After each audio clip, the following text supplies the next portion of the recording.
இந்த இரவு நேரத்துக்குள்ள கர்த்தருடைய வார்த்தைக்கு நேராய் நாம் கடந்து போகலாம்.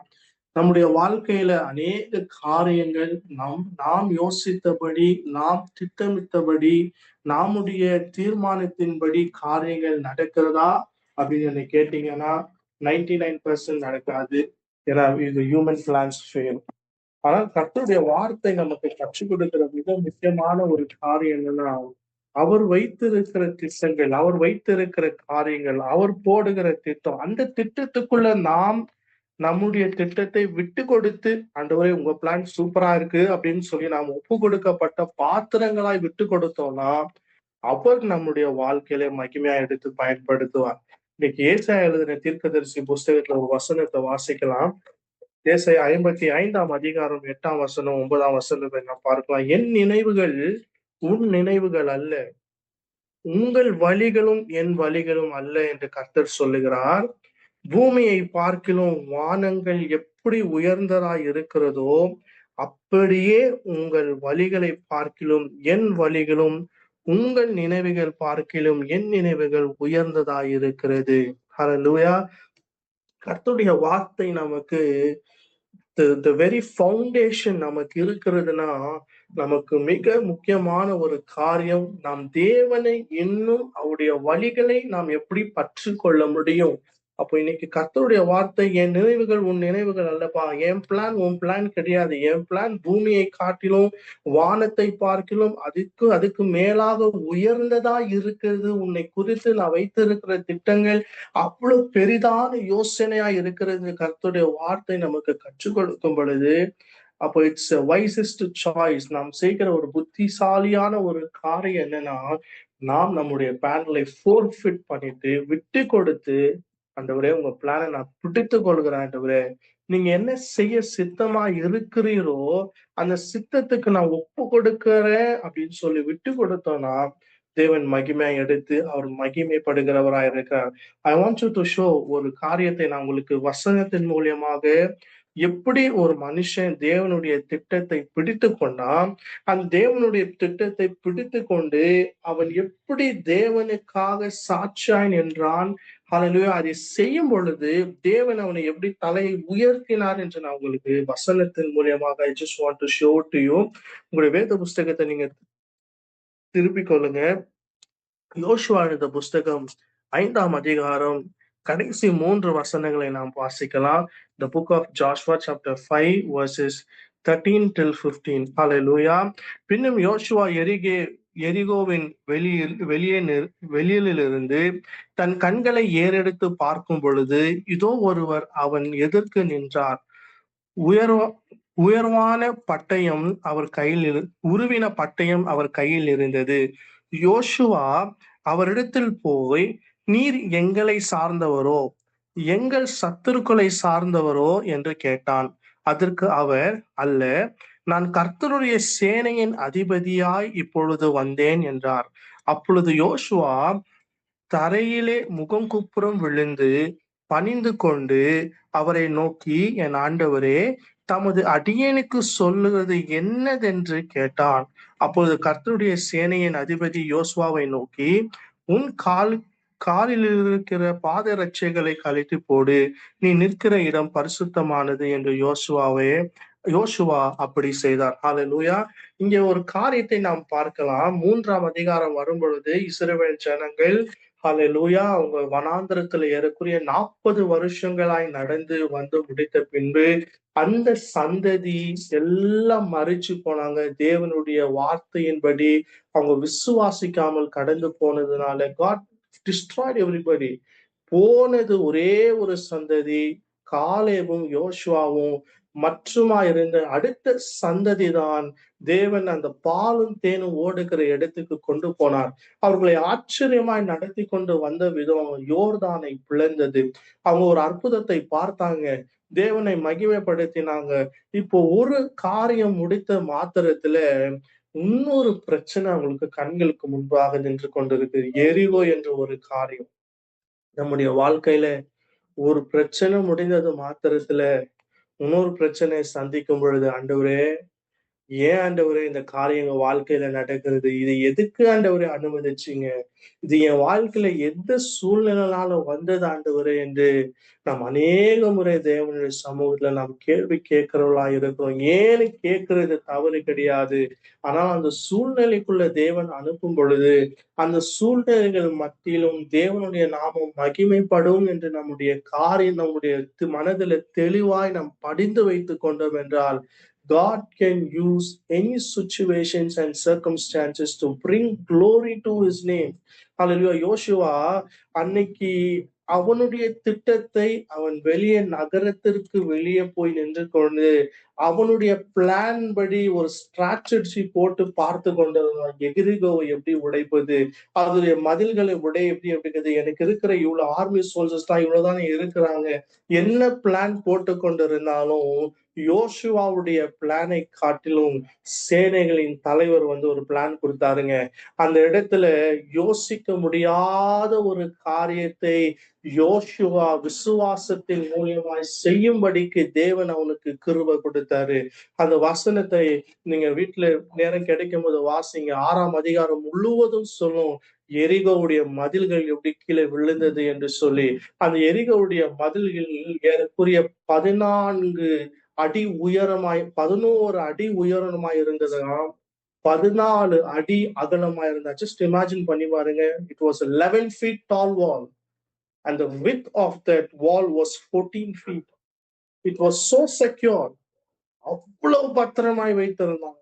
யாரும் உள்ளே வரவும் முடியாது, யாரும் வெளியே போகவும் முடியாது என்று 6ஆம் அதிகாரம் 1-2 வசனம் நமக்கு எழுதி கொடுத்திருக்கிறது.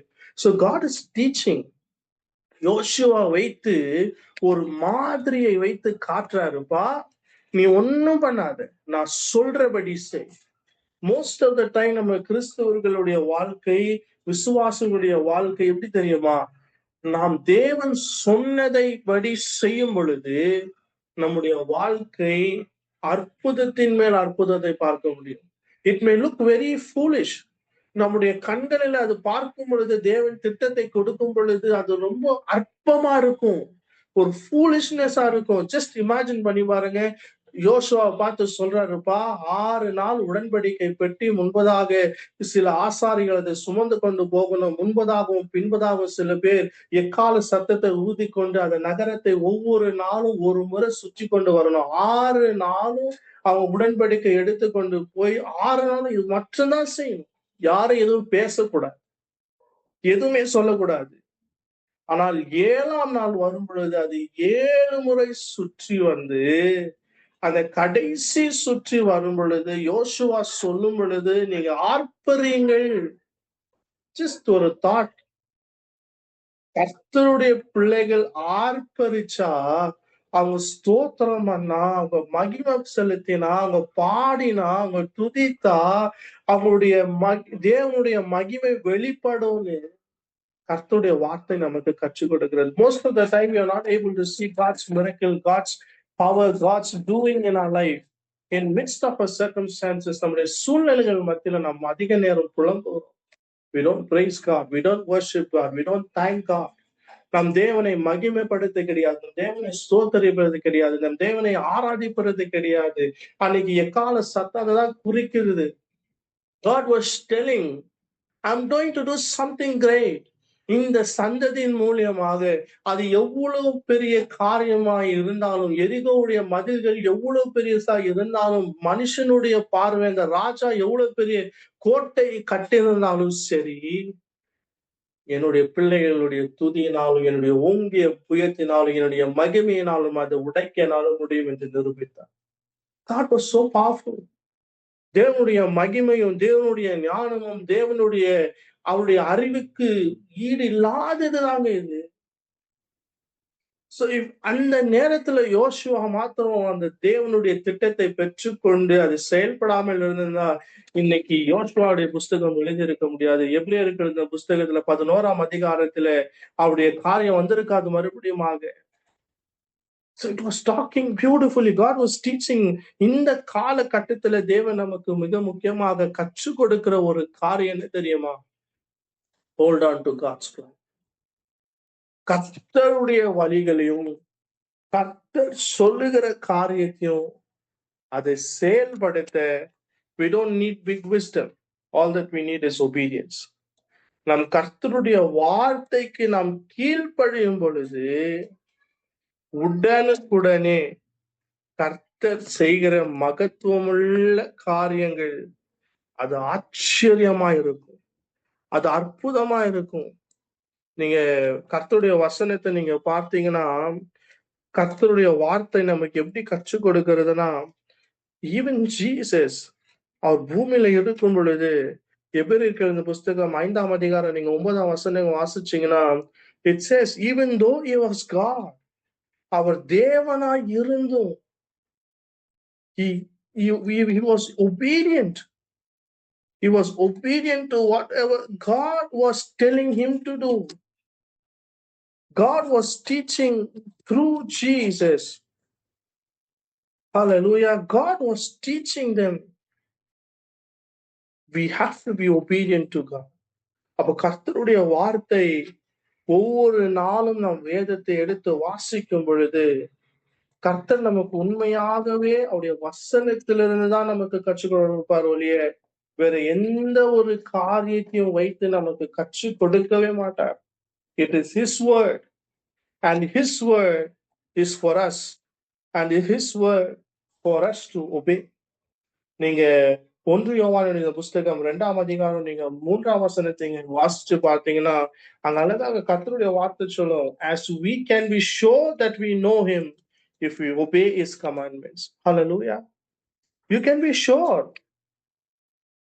அவரை இன்னும் அறிகிறோம், அவர் இன்னும் நாம் தெரிந்து கொள்கிறோம், இன்னும் நாம் அவருடைய புரிஞ்சு கொண்டு இருக்கிறோம் என்று சொல்றோம் என்றால் அவருடைய கற்பனைகளை நாம் கை கொள்கிறவர்களாக வேண்டும் என்று கர்த்தருடைய வார்த்தை நமக்கு கற்றுக் கொடுக்கிறது. So it is important.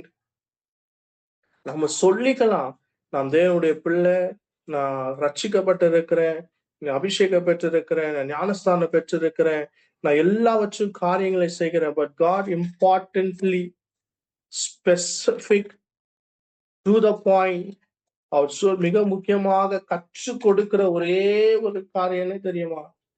அவருடைய கற்பனைகளுக்கு கீழ்ப்படியணும். God did not change his pattern. அவருடைய பேட்டர்னை ஒரு நாளும் அவர் மாற்றிக்கொள்ளவே கிடையாது. நீங்க யோவான் இந்த சுவிசேஷம் 14ஆம் அதிகாரம் 15ஆம் வசனத்தை நீங்க வாசிச்சீங்கன்னா அழகாக மறுபடியும் சீஷர்களோடு அவரோடு கூட பேசும் பொழுது சொல்லுவார், மறுபடியும் கற்றுக்கொள்கிற ஒரு காரியம். அவர் அந்த இரவு நேரத்துல அவர் பஸ்காவை முடிக்கிறது மாற்றத்துக்கு முன்பதாக he speaks, he opens his heart. He will teach us again and again. He will teach. என்னுடைய கட்டளைகளை நீங்க கீழ்படிங்கப்பா, நான் சொல்றபடி நீங்க செய்யுங்கப்பா, நான் சொல்றபடி நீங்க செய்யும் பொழுதுதான் நீங்க எனக்கு சீஷர்களா இருப்பீர்கள் என்று. அப்ப நாம் தேவனை நேசிக்கிறது ஒரே ஒரு கேரக்டரிஸ்டிக் தாங்க. நாம் தேவனை நேசிக்கிறோம் என்று சொல்லும் பொழுது நாம் அவருடைய கற்பனைகளை கை கொள்கிறவர்களாய் நாம் வாழ வேண்டும் என்று தேவன் விரும்புகிறார். It's a greatest blessing that what a child of God can receive from God. மனுஷனிடத்திலிருந்து அல்ல, தேவனிடத்திலிருந்து நாம் அந்த ஆசீர்வாதத்தை நாம் பெற்றுக்கொள்கிறவர்களாக தான் இருக்கிறோம். அதனால்தான் உபாகம் எழுதின புஸ்தகம் 28ஆம் அதிகாரம் 1ஆம் வசனத்தை நீங்க வாசிக்கும் பொழுது அங்க கர்த்தர் நமக்கு அழகாக சொல்லுவாரு, we have to obey God's word completely. ஒவ்வொரு வார்த்தையும் எழுதி கொடுத்திருக்கிற கர்த்தருடைய வார்த்தை, if you fully obey the Lord your God and carefully keep all his commandments that I'm giving you today, the Lord your God will set you high above all the nations of the world. என்று நான் உனக்கு விதைக்கிற உன் தேவனாகிய கர்த்தருடைய கட்டளையின்படி எல்லாம் செய்ய நீ கவனமாயிருக்கும்படிக்கு அவர் சத்தத்துக்கு உண்மையாய் செவி கொடுப்பையானால் உன் தேவனாகிய கர்த்தர் பூமியில் உள்ள சகல ஜாதிகளும் உன்னை மேன்மையாக வைப்பார். So every child of God, கர்த்தருடைய பிள்ளைகளாய் நீங்களும் நானும், தேங்க்யூ லார்ட், விசேஷித்தவர்கள் எப்படி தெரியுமா? நம்முடைய வார்த்தைக்கு கீழ்ப்படியும் பொழுது. அன்னைக்கு யோசுவாவுடைய தலையை தேவன் உயர்த்தினார். He told Joshua, நீ இதபடி செய்யும் பொழுது எரிகோ உன் கண்களுக்கு முன்பதாக விழும். நீங்க யோசுவா எழுதின புஸ்தகம் 6ஆம் அதிகாரம் 16ஆம் வசனத்தை நீங்க வாசிச்சீங்கன்னா, அது ரெக்கார்ட், இட்ஸ் பைபிள் ரெக்கார்ட்ஸ். அந்த எக்கால சத்தம் ஊதி அவர்கள் துதித்து ஆர்ப்பரித்து தேவனுக்கு மகிமை செலுத்தும் பொழுது எரிகோ மதில்கள் கீழே விழுந்தது. இன்னைக்கு நம்முடைய இருதயம், நம்முடைய வாழ்க்கை, நாம் நிதானமாய் ஆராய்ந்து பார்க்கும் பொழுது ஒவ்வொரு காரியமும் கர்த்தருடைய வசனத்தின்படி நாம் கீழ்ப்படுகிறோமா, கர்த்தருடைய வார்த்தையின்படி நாம் செய்கிறோமா என்றுதான் நம்மை தேவன் இந்த கடைசி நாட்களில let's examine ourselves, let us search ourselves. இந்த யோசுவா ஏதோ நமக்கு வசனத்தை தெரியும், இந்த யோசுவா புஸ்தகத்தை எருக எப்படி விழுந்ததுன்னு என்று சொல்லுவதற்காக கர்த்தருடைய வார்த்தை வரல. கர்த்தருடைய வார்த்தை நமக்கு கற்றுக் கொடுக்கிறது. Bible teaches us if we obey God, even though it does not seem நம்முடைய மைண்ட்ல அது ஒரு பெரிய திட்டமாய் இல்லாமல் தேவனுடைய பார்வையில அவர் சொல்லுகிறபடி நாம் செய்யும் பொழுது தேவன் நம்மை கனப்படுத்த உண்மை உள்ளவராயிருக்கிறார் என்று கர்த்தர் நமக்கு இது ஒரு சாட்சியாக வைத்திருக்கிறார். God has kept this testimony about Joshua to show that there is a living God. உங்களுக்கு அற்புதம் செய்கிறவர், உங்களை அதிசயங்களை பார்க்க வைக்க முடியும் என்று கர்த்தர் நிரூபித்தார். God showed him as an example. When you praise, when you worship, when you give glory to God, when you see, don't look at your circumstances, but look unto God who is greater one. ஒரு பெரியவராய் இருக்கிறவர் நீங்களை பார்த்து துதித்து ஆராதிக்கும் பொழுது பிரச்சனைகள் எல்லாம் தலை கீழாய் மாறும் என்று கர்த்தர் நமக்கு கற்றுக் கொடுக்கிறார். So I encourage you tonight, don't give up. Don't give up. Our God is a God who does great miracles. Hallelujah.